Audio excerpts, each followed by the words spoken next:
for taking the time and for being here today.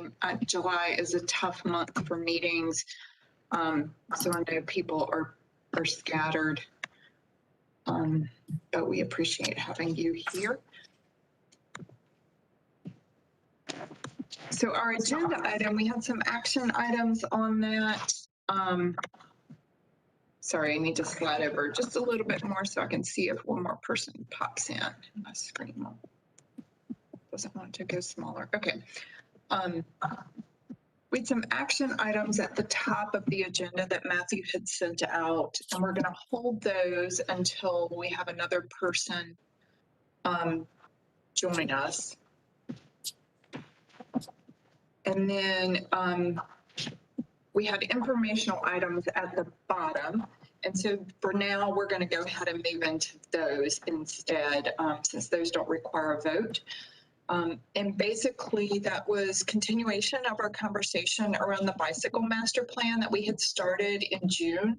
I think we got about halfway through where we hope to finish up on the item, the priorities that everyone had bubbled up based on your recommendations. We had consolidated those and created a list of priorities from the bicycle master plan. And again, I'm switching over. I really need like 3 screens on my desk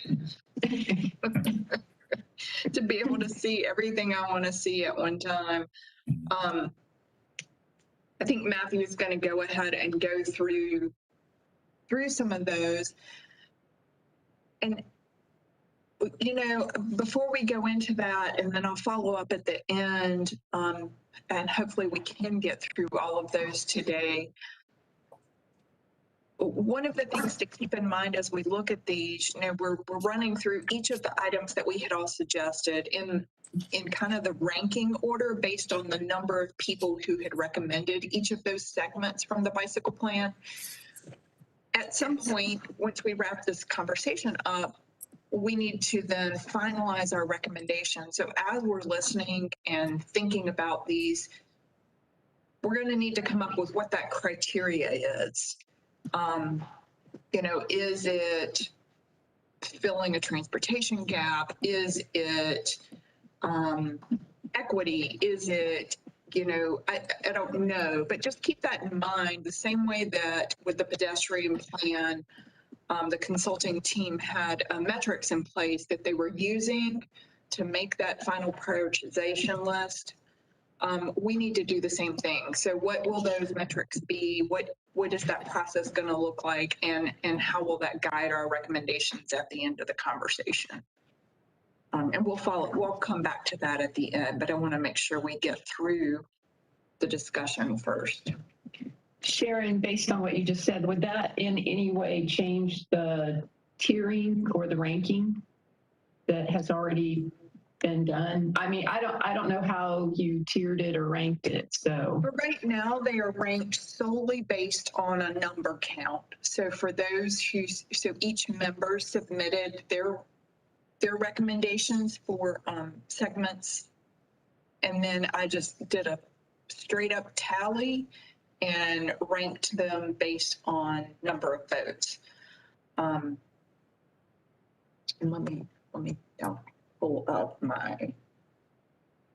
Because based on what you just said, I guess I don't see how those that are listed in tier 1 could be approved based on equity or a general category. So, well, we haven't decided what our metrics will be.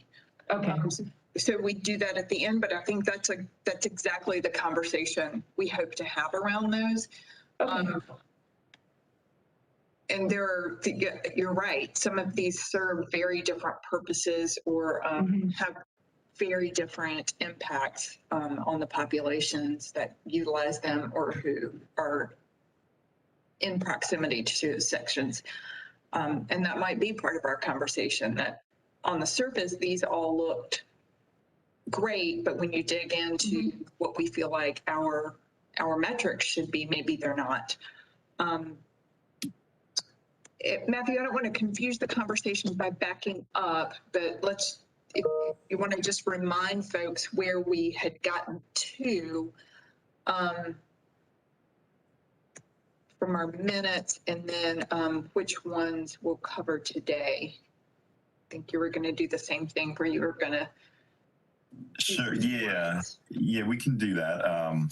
I think, what I can do, I know we had gotten through, I think, Parkland South, Northwest Connector, and the Ronaldo link at the last meeting, those top three. And we can continue on down the line. I don't know if, as we go through them, maybe I'll just open it up to see if people have questions, and I can answer those questions about those specific projects. I don't know how much time you want me to spend on going through the details of each one. Would it be better if we just kind of open it up and I can answer questions that people have about the projects? Yeah, thoughts from the group. How much additional detail do we need on these tier 2? There's the Crosstown Connector, Robin Hood Road, North Side Trace, Eastern Trace, and the Watown Road.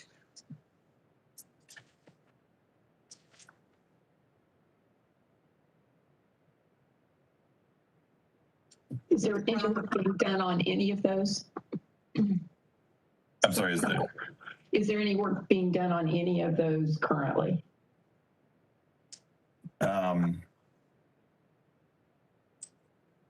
Let's see, Polo Road, I see North Side Trace. So none of these are being addressed as entire projects. We may have projects within these larger recommendations that are addressing some of the some aspects of these recommendations. And I think maybe I believe the North Side Trace is one of those. So if you look at the plan, it's the North Side Trace recommendation includes Polo Road, Peace Haven Road, Indiana Avenue, and Akron Drive. So as an example of how we're not necessarily addressing the entire portion, but we have a 2018 bond project for Polo Road. And that project is primarily pedestrian crossing and sidewalk improvements. Sidewalk additions, some changes at intersections, adding pedestrian signals and crosswalks, and then adding some mid-block crossings with refuge islands. So it's primarily a pedestrian safety project, but there are bike components to that as well. Okay. So just to backtrack a bit, there was a 2014 bond project on Polo Road that also called for sidewalk, and that was from Indiana Avenue back to University Parkway. And there were bike lanes associated with that. So that aspect of this corridor has been completed. So from Cherry Street to Indiana Avenue, and maybe what I'll do is share my screen here, but from Cherry Street to Indiana Avenue on Polo Road, we did a lane reconfiguration. So that roadway was actually 4 lanes, undivided. And, we did, as part of that project, we did a traffic analysis and determined that we could change that configuration from 4 lanes undivided to 3 lanes, 1 lane in each direction with a center turn lane, and then use that extra roadway width to put in bike lanes. So I'll show you what that.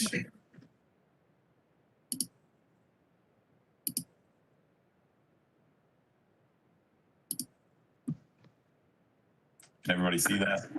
Mm-hmm. So this was previously a 4-lane section, so 2 lanes in each direction, and you can see what the change was there. So again, that was after some analysis to figure out, what that, based on the existing traffic and projections for the traffic for that road, we determined that we could make this change. And so that was from Cherry Street to Indiana Avenue. From Cherry back to University Parkway, there was sidewalk added. You can see this relatively new looking sidewalk. And then there were bike lanes installed there as well. So we have continuous bike lanes from Indiana Avenue to University Parkway. And that was the limit of this project, was University Parkway. So you can see on the south side here, that bike lane begins basically at Brookwood Drive and ends at a similar position. So in 2018, there was another bond project to make improvements here. So that's really from University Avenue or Brookwood Drive here back to the west to Ransom Road, Wake Drive area on Polo Road, so back to this area. So what we've been trying to do, like I said, we have sidewalks planned for that. We have pedestrian crossings planned for that. And then for a certain stretch of the road here from Long Drive back to the existing bike lane here at Brookwood Drive, we're again looking at reconfiguring the lanes. So we have extra capacity on the road. We did a traffic analysis with our consultant and determined that we could reconfigure these lanes here to allow for the inclusion of bike lanes. And we could do that between Long Drive and University Parkway. And the reason we chose Long Drive, part of the reason is that when you get west of Long Drive, we don't have the roadway width anymore. It's already that 3-lane section. It's 1 lane in each direction with a center turn lane. So there isn't that additional width that we have east of Long Drive. The other thing is that on Long Drive, there's this trail essentially from Long Drive, on Long Drive from Polo Road back up to University Parkway and beyond. Actually, it continues along University Parkway here. You can see that. So we wanted to make sure we got the bike lane to that trail so that we start to have something of a network there then, between the bike lane and that side path. You can see all of the housing that's along Long Drive there. There's additional housing. You can see this property here is under development right now. So there's another housing unit going there. So we're trying to connect as best we can these housing units and the campus and Cherry Street and Indiana Avenue. And so that kind of gets back to, I'll stop sharing this, gets back to the larger North Side Trace project. So we're addressing, we've already addressed part of it with bike lanes. We're taking the next step and with the current project to extend the bike lanes. And then we'll need to develop, there would need to be other projects that take care of the other aspects of this North Side Trace recommendation. So on Indiana Avenue and on Akron Drive, and then on Peace Haven as well. So I think that may be how, some of these projects work, is that when the opportunity comes up, we take advantage of that opportunity and put the bike infrastructure in when we can, whether that's through like a bond project, like what we're doing now, or through a resurfacing project. Say if one of these streets were to be resurfaced, that would really be our opportunity then to go in and put the bike infrastructure in. Okay. So of the 5 that are listed in Tier 2, there's already work being done on North Side Trace. That's correct. Yeah. So yeah, my answer was a very long answer to your. No, I appreciated that. And I appreciate that. Thank you. And it also helps to understand that money came from 2014, which was 7 years ago, and 2018, I think you said, yeah. Right. So that's all good to know. And have any of those others had any review or approval to move forward or bond money set aside for them? No, okay. None of those other sections. Yeah. This would all be new projects. That's right. So that's kind of the goal with this exercise, is to prioritize those next segments, whether it's part of North Side Trace or Crosstown Connector or any of these recommendations that were in the plan. I think what we're hoping to get is some feedback from this group on which of those should be the next priorities for us. And actually going back to some of the other projects, I know the Crosstown Connector, we're working on again, it's kind of a similar situation where, there are certain projects that coincide with the recommendations in the bike plan here. So with the Crosstown Connector, it's 6th Street actually. So 6th Street is another project that we're working on. If you look at the Crosstown Connector recommendation in the bike plan, it includes sections of Glade Street and 5th Street and Summit and 6th and Patterson. And we have a project on 6th Street right now. Again, that's kind of a bike and pedestrian project we're working on, where we did install rectangular rapid flash beacons and an improved pedestrian crossing from the Crystal Towers apartment building to the transit stop across the street. So as part of that project, there's the improved pedestrian crossing, but that's another 6th Street is another location where we have that 4-lane undivided cross section, so 2 lanes in each direction, and we're working on developing some designs for changing that to allow for the inclusion of bike lanes. Then, so it's another one of those, a similar situation where we're not addressing the whole corridor, but some of it's been done already. There's been some work on 5th Street already. For instance, we just completed a bike lane and shared lane marking project on 5th Street from Martin Luther King Jr. Drive to Old Greensboro Road. So that was just something we constructed within the last year or so. So we had that was a previously funded project, even before the bike plan came about. So we completed that section, and then there happens to be the tie-in with the 6th Street redesign as well. So again, it's a similar situation where piece by piece we build out some of the recommendations in the bike plan just when those opportunities arise. Okay, thank you.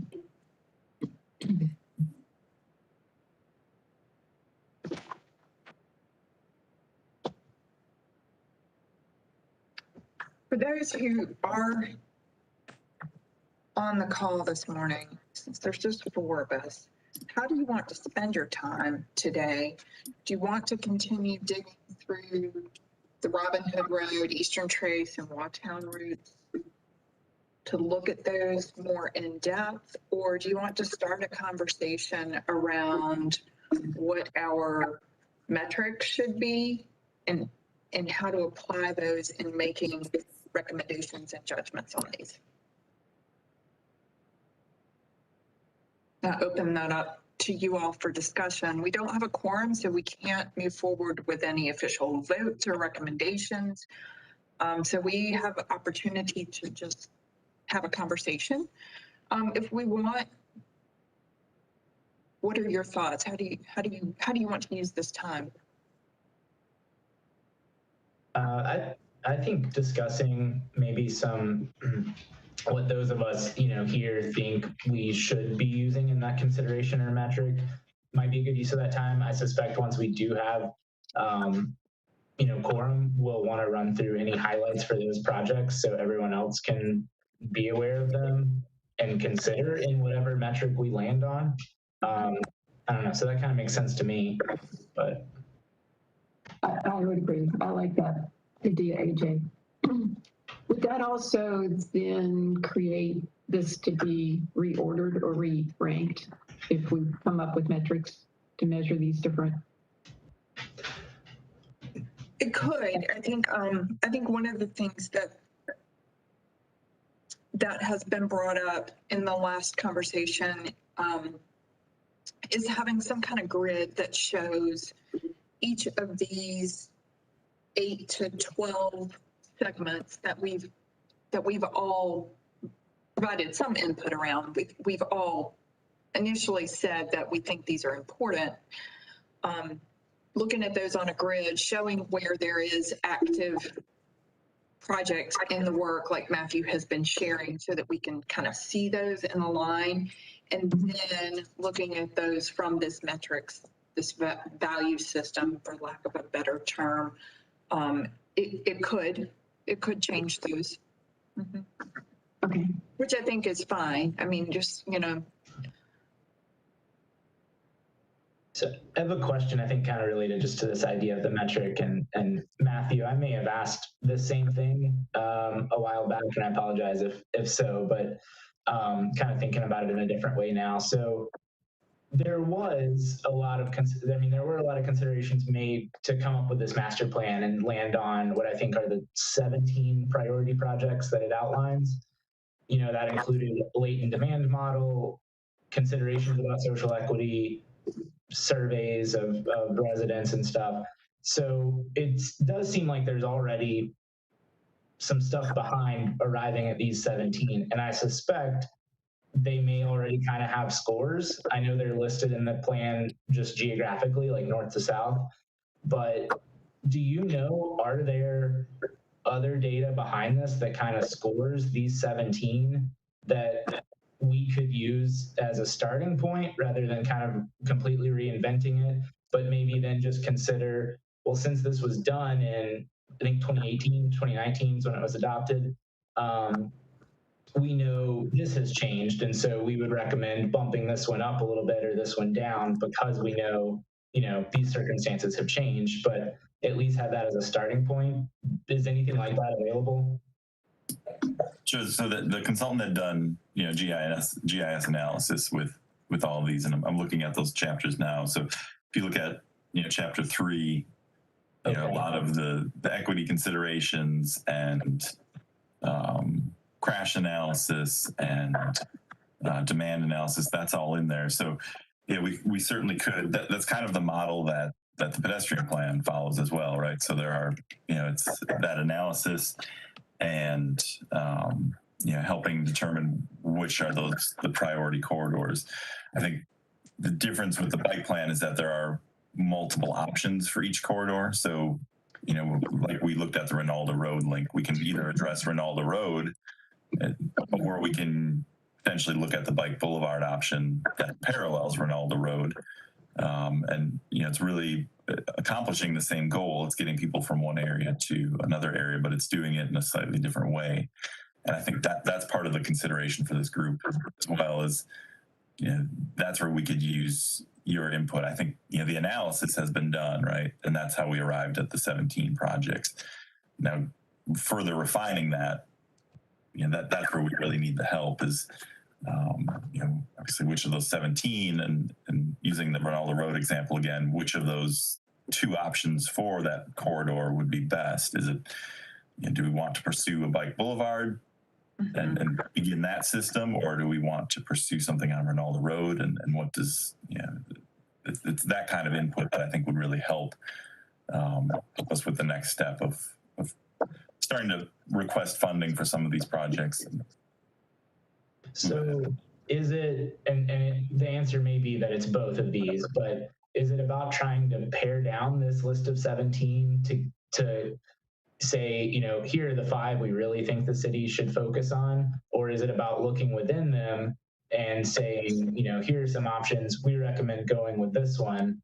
Because it feels difficult to do any of that, knowing that there are these other projects or road improvements may offer the opportunity to get in on one of these that we have right now as a lower tier. I'd be all for making that happen in lieu of pushing and pushing and pushing for what we may consider a top tier thing and it not to happen for 10 years. So I'm kind of confused about exactly what the goal is to get to and how it will be impacted, because it feels like there's all these other variables that are going to pop up over the next couple years that make these viable or not. Right. So yeah, to answer your question, it is both. So we're trying to narrow down 17. That's just too many for us to address at once. So we need to focus in on that. And then if there are, you know, sections within those corridors that you think are priorities, we can even narrow in that much closer. And you're right. Those opportunities, we're never going to work around those opportunities that come up, though. So if there's a resurfacing project, we're going to take advantage of that. And we can't really, you know, we have an idea of which resurfacing projects are coming up, and we can kind of plan for that. But, you know, we'll always take advantage of those opportunities when they come up. If there's another, you know, roadway project that coincides with this, you know, we're gonna use that opportunity to implement the bike plan as we can. But I think outside of that, I think this group has the role of this group would be to help us. All right, if outside of those opportunities that just happen to arise, which projects do we want to focus on? And that may change, as each year that could change potentially. So I don't see this as a one-time consideration and you all make a recommendation and then it's set in stone. I think, you make a recommendation now, we assess where we are in, a year, and we come back to this issue and we, kind of look at what's been done and what opportunities have come up. And then we look at the list again and reassess and set some more priorities. But I think when, say, if there were to be another bond referendum or a call for projects where we can submit projects, that the input that you all provide will be valuable for us to help prioritize and say we can submit three of these projects. Which of those three do you want that to be? And that's the input that we're looking for. Got it. That's really helpful. Thanks. Sure.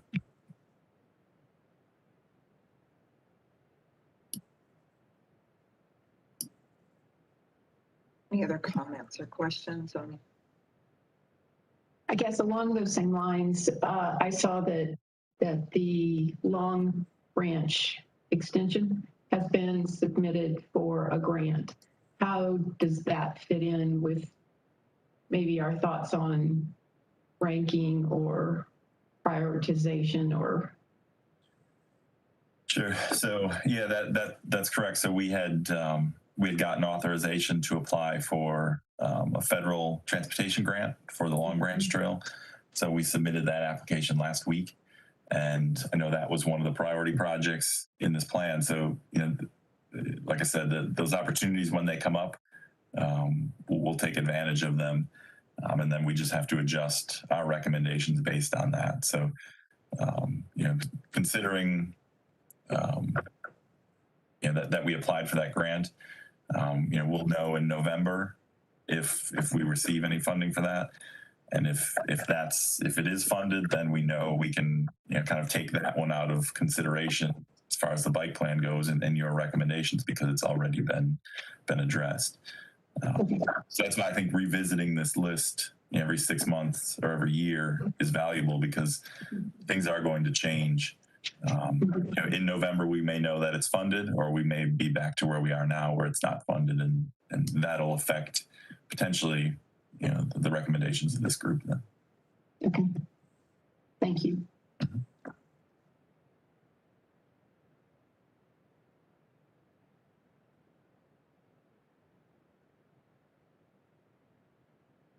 So if I were to summarize that, if we can narrow down our list to those 5 that we feel are top priority, that list becomes the kind of backup list for projects outside of other things going on as opportunity arises.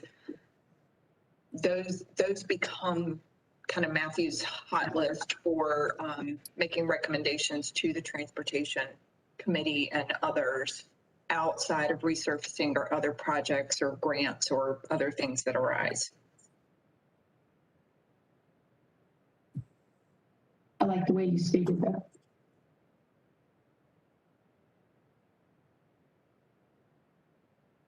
Do you think 6 months is probably the right time to review these once we come to a decision? It sounds like resurfacing is more of an unknown than I realized, that comes up based on everything from a sinkhole to who knows what. Am I right, Matthew? So those can sometimes be sort of surprises. That's correct. Yeah. So, but, on an annual basis, we would know which of those projects, and we always review that list and then look for, areas where there's overlap between what's being resurfaced and what's been recommended in say this plan or another plan, or just a recognized need, say even like if there's a signed bike route or another route that we know of that's on a resurfacing list, then that's something we can take advantage of at the time. And then same for grant opportunities, like our federal government has just passed a major infrastructure bill that offers potential funding for bike and pedestrian type projects. So grants come up on an unknown basis as well. So I think 6 months is the right amount of time for us. Once we come to an agreement, it feels like 6 months is the right amount of time to go back and look and like, okay, we've had, this grant opportunity. We might apply for, all of those kinds of factors playing in. I can't really make recommendations because we don't have enough people here to go with it, but just from gut sense, that's where I'm leaning.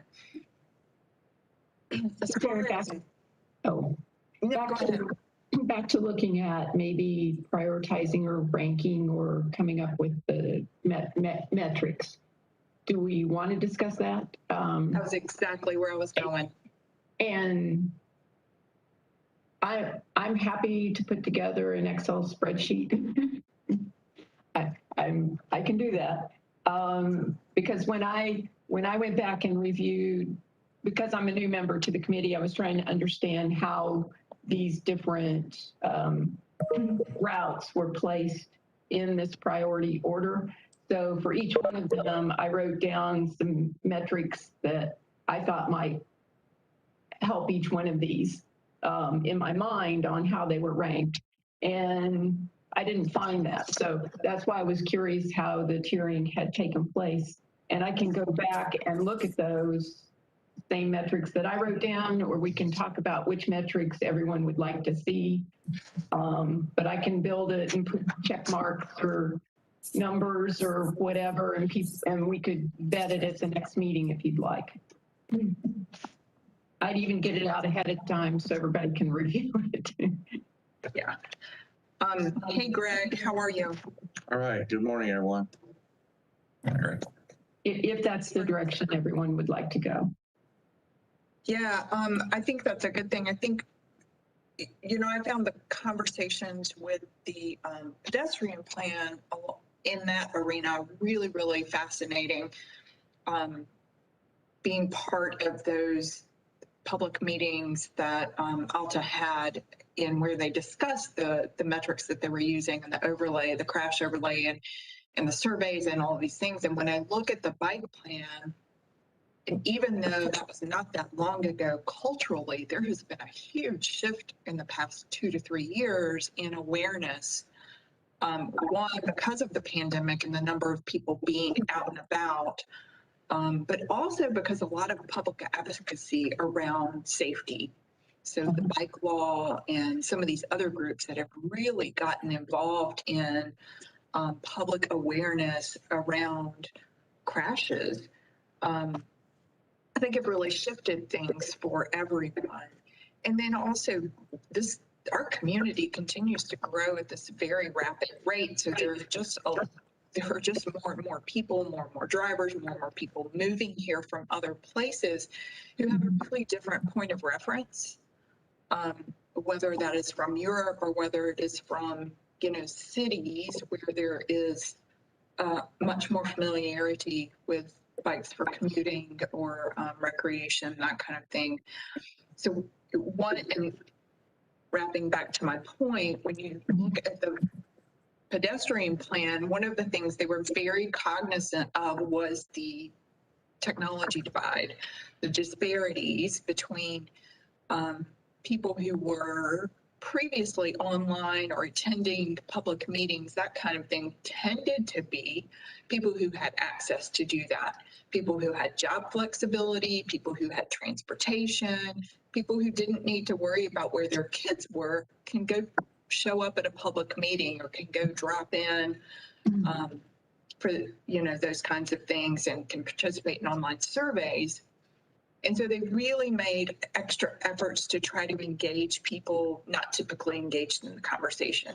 So when I look at Chapter 3 just at a glance and I see the survey responses, it's very much people, quite honestly, like us, who are biking for fitness, who are, you know, part of clubs, who are doing it with their families, that kind of thing. I think that there's a shift now to a better awareness of people who bike because of necessity. They don't have a driver's license, or they don't have a vehicle, or all of these other reasons, the economic mobility aspect, some of those layers could be dug into a little more. Just posing that as food for thought. Greg, to catch you up, we did not have a quorum until you joined, and so we kind of started the agenda in the reverse order. And as there were just 4 of us on, what we decided to do was just kind of have a conversation around how the priorities had been set in the past, what those metrics look like, what we might want as our team's metrics around bubbling up and creating that final priority list. We have not really gone into looking at those next 5 items in detail, except Matthew did share some updates around North Side Trace, Crosstown Connector, and then a potential grant for Long Branch. Okay. So that's what we were doing. We were just having a conversation around some of this. I apologize for being late to the meeting. I'm here now, so I'm willing to adopt the minutes and all that sort of stuff. So here I am. That's great. We will do that. Matthew, were you going to say something? I was just going to follow up on what Greg said. Since we have a quorum now, we might want to head back to the action items and make sure we address those before the end of the meeting. Yeah. We are at 9:41. I move we approve the minutes from last month. Are you making that motion? Sorry, I didn't. Yes. Okay, great. Thank you. I will second that.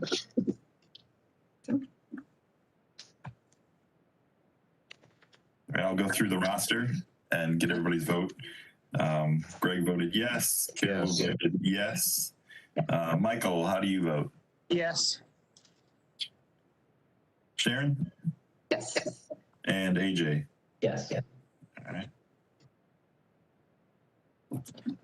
That item is approved. Thank you. Our next item was the pedestrian plan, and I know it's been a while since we've looked at this, but we never did actually make an official resolution from our committee to adopt the pedestrian plan. Do we have a motion to do that now? I'll make that motion. Thank you, Greg. I'll second. AJ second. I'll go through the roster again. Greg voted yes. Carol, how do you vote? Approved. Michael? Michael, can you hear me? I can, yes. Yes. Okay. And Sharon? And real quick, Matthew, before we move on from that one, when are they presenting that? So we are going to present that item. The plan is to present it at the August Public Works Committee meeting and City Council meeting for adoption. Awesome, thank you. Okay. And we have already briefly touched on the next item, which is a federal grant that will support Long Branch Trail. The application has been submitted, but as part of that, would love to have this committee also officially endorse that grant application, and then our endorsement would be included as a letter of support for that funding application. Right. And Sharon, I can speak a little bit about the project and the grant that we submitted an application for. So this is Long Branch Trail Extension. It's in the bike plan. This would be from Martin Luther King Jr. Drive to 25th Street. And we've been working with consultants on a feasibility study for this, and have we're pretty much wrapping that up. So we had set aside previously at the MPO level, we had set aside about $1 million for design, engineering, So we were taking that first step, and we decided to apply for this RAISE grant, which stands for Rebuilding American Infrastructure with Sustainability and Equity. It's a long-standing grant program. It used to be known as Tiger, then it was Build, and now it's RAISE. We applied for $6 million to fund the construction of the project. And while we've submitted the application already, letters of support go a long way to help determine which projects are selected. And clearly it makes sense for this group to submit that letter of support for the project. So that's why we come back. We've submitted the application already. We can still provide letters of support, and we'd certainly like to do that. I move this committee endorse the grant application.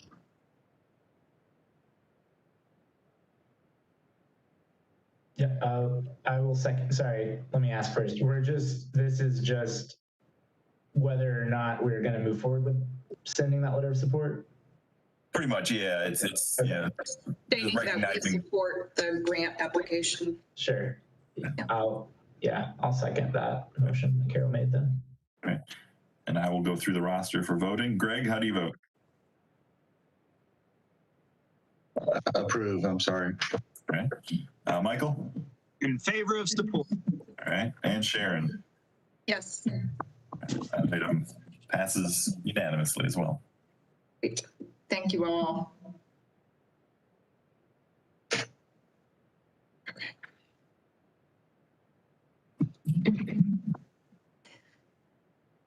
I don't want to sidetrack us, but Carol did mention putting together a spreadsheet and being able to share information. AJ has also brought this up in our last conversation in June around how we can maybe distribute information or provide more homework in between meetings so that our meeting conversations can be a little more targeted. Part of our requirements is that we document conversations so that those can be shared. As a public commission, we need to provide our minutes and recorded meetings and those kinds of things are put on the city website for others to be able to access. And so being able to have those conversations in between our regular monthly meetings, we'd also need to somehow include those publicly in our minutes or somehow capture that conversation. Do we have thoughts around how we might be able to do some of that meets both needs? I think we do need to have some information provided in between meetings, or at least a better targeted list of here's what we need to look at, follow up with, that kind of thing. But then also, how do we bring that back in a way that still meets our ultimate goal of retaining transparency and being public? Is it as simple as having a document that we update and share as part of the minutes as an attachment or an addendum? Seems simple enough. Other ideas? Yeah, I was going to ask if that was a possibility. You know, I imagine most of what we would do in between meetings would just be kind of written communication or working in a shared document, since there's not a specific time we'd be getting together. If that works, I'm in favor of just doing that and attaching it monthly. However, we could compile that and attach it to the minutes.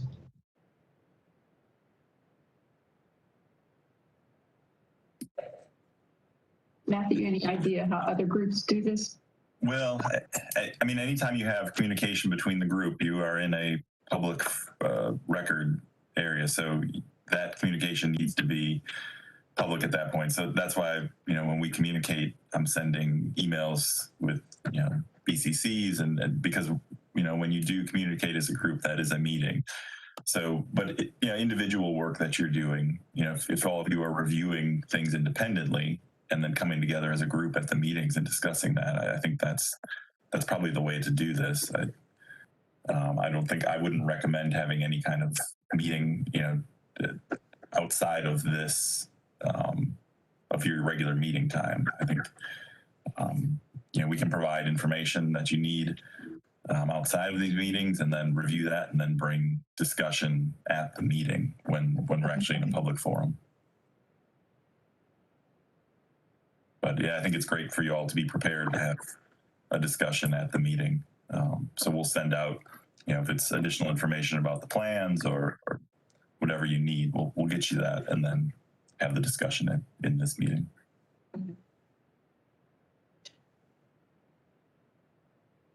Carol, since you volunteered yourself, and I'm a big fan of spreadsheets as well, I think Matthew has a working document that has current transportation plans that might work well to merge in. Right now, it's a document with all projects related to the region, but we could certainly utilize that and pull in just the ones relevant to our work and our geographic space. That's something that I'll maintain as the project list. So, it's a list that Kelly maintains for the MPO, and it's an update on all the projects that we have going on. What I plan on doing is adding any locally funded projects to that as well that are relevant to bike and pedestrian issues, and sharing that with the group. So I will maintain that. I wouldn't, I don't think that's anything that you all need to be updating. I'll update that, and then if you have questions about the projects, we can have that discussion. Sharon, back to some of the comments you were making earlier about comparing the bicycle plan, which was completed, several years ago, compared to the pedestrian plan, and some of the metrics that are in one versus the other. Some of those metrics, I think, are actually in the bicycle plan. They're just not as openly stated, maybe is the proper term. But in the bicycle plan, what I see are key destinations listed. Some have more than others. So I don't know if there's an importance to each one of those key destinations. That might be a consideration for how to build out the point system. In addition to the key destinations, and I don't mean like Blum Blanding Park in downtown Winston-Salem, I mean key destinations as school, work, business, gym, and I'm thinking that there were either 6 or 8 different key destinations. Then there's also bus routes, which I think fall under maybe the number of bus routes, which could be an indicator of social equity. So I think that there are some indicators in there. Also in the graph that they have stress levels, which indicate the amount of traffic, I think, and I think possibly even incorporates in fatalities or crashes. So there are indicators there. They may not be as straightforward or as detailed as the pedestrian plan, but I think some of those things are in there. Yeah, and the bus routes, I can't remember what year it was. What year did the bus routes change, Matthew? Right. It wasn't that long ago. It seems, or maybe time's just slipping by now. End of 2016. Yeah, So it was, right. okay. They did change. I The forgot Sunday hours and express routes and those kinds of things. So that is There's old. been a lot of improvement around our bus transportation over the past few years. Yeah.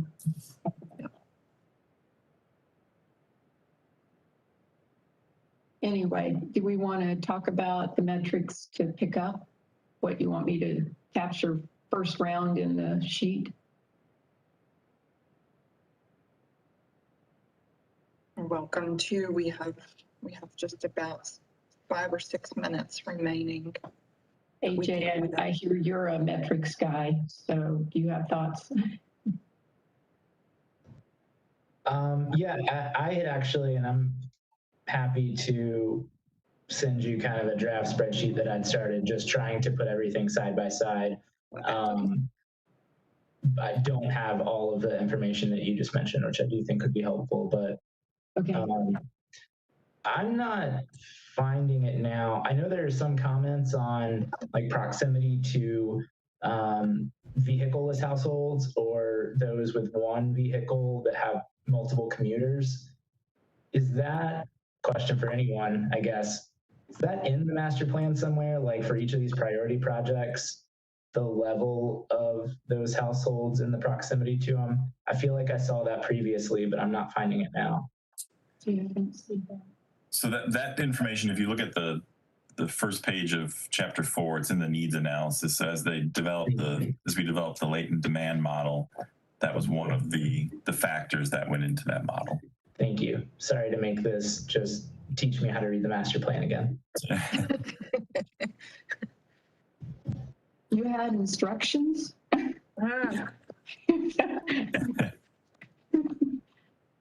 I needed that.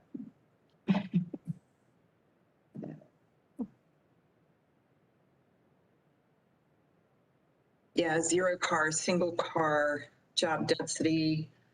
It's on page 4 of chapter 4. So but do we have that for each of the priority projects? Are those then listed for them somewhere? Right. No, I don't believe so. I think that, that was a data set that went into preparing that demand analysis map. Okay. So I feel like at some point I maybe just looked side by side at a map that showed some of those.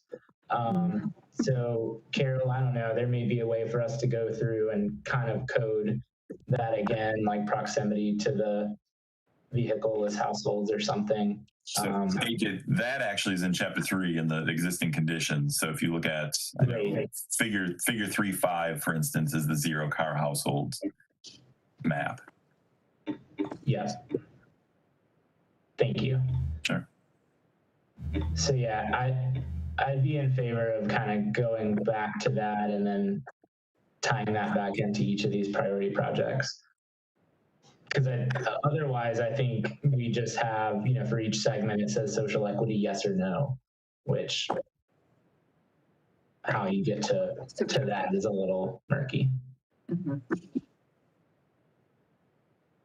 And I can look at exactly the method that was used, but if I recall right, it's a combination of the low income populations, minority populations, zero car households, and that's what dictated that information that's shown on each of the project information sheets.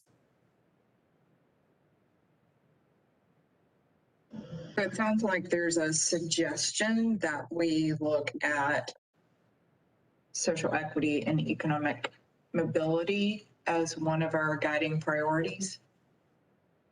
I think that's what we need to have the conversation around. What are our guiding value systems or our guiding priorities that we want to use and layer in?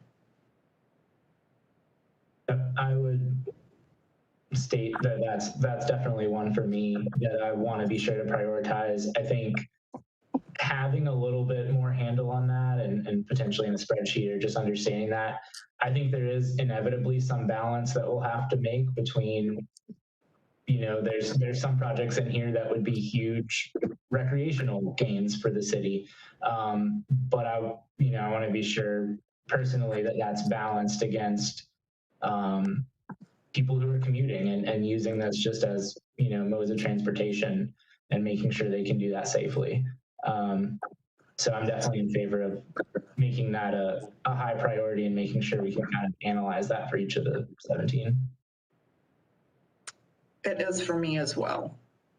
Say that would be a number 1 for me.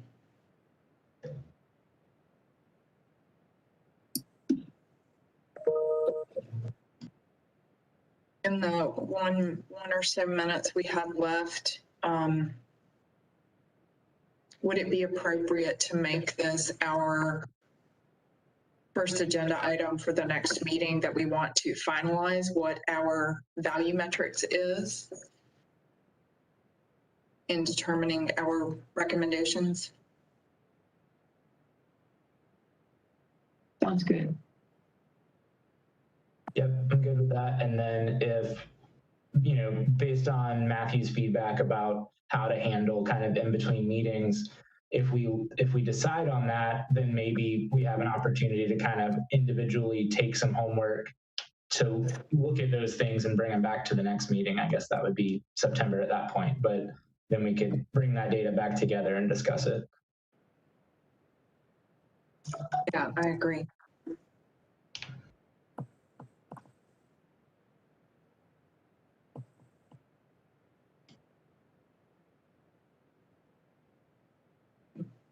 Any other comments before we end our hour?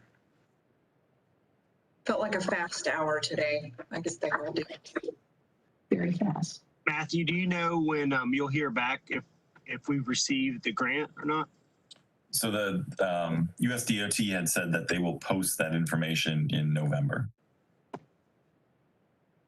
What do you think the chances are? I mean, how do you know? I mean, you know, it's something nobody applies and you're like, oh, it's a shoe-in, but then other things you're like, you know, I don't know if you have any idea.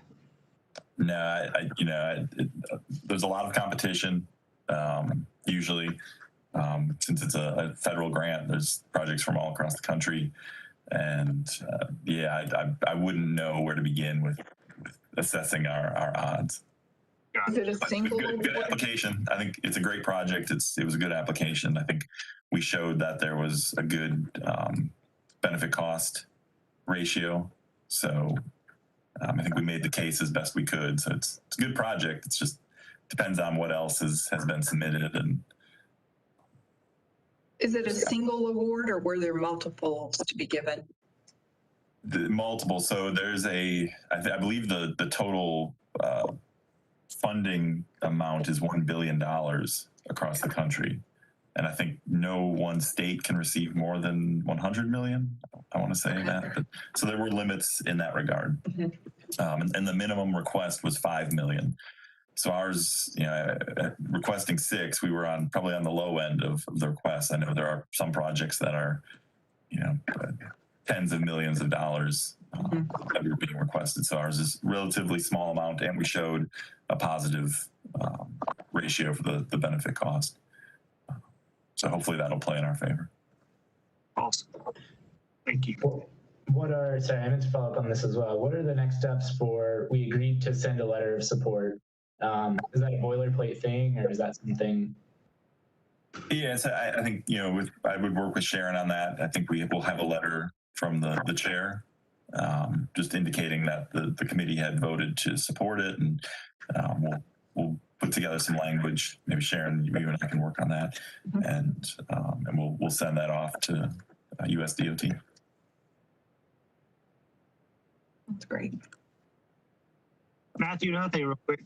Did by chance you ask Luli for the Safe Kids to do a letter of support? Yes, I talked to her about that, so we're still in the works. Got it.